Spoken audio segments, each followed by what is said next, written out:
Hi everyone, I'm Nick from Imagine Children's Museum. I'm here with my friends Tally and Emily and Tom, and we're here to celebrate Pi Day. March 14th is Pi Day, and we call it Pi Day because of the digits 314. You may have heard that pi is about 3.14 and a whole bunch of other numbers after that, but we want to actually show you what pi really means, and we want you to try at home to see if you can also figure out what pi means. So each of us has a circular object in front of us here. In fact, I can just use this tape roll as my circular object. And we also have some string and a pair of scissors.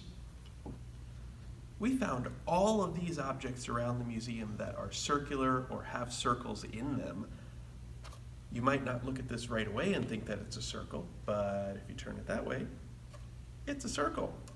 And some of these don't have circles that are the same size all the way. The circle at the top of this bucket is a little bit larger than the circle at the bottom of this bucket. So when you're choosing an object at home, just make sure that you're picking one circle and sticking to it.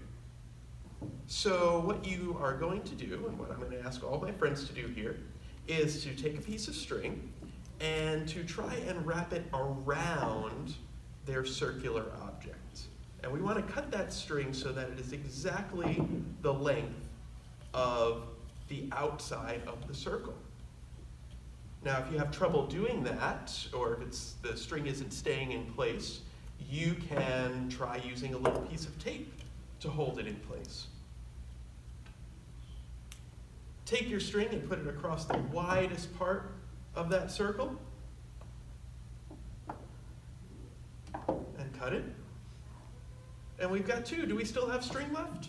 Yes. Looks like we do. Take your string and put it across the widest part of that circle.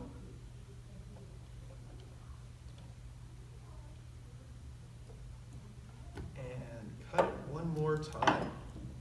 All right. We've laid out our string. Tally, how many pieces of string did you get?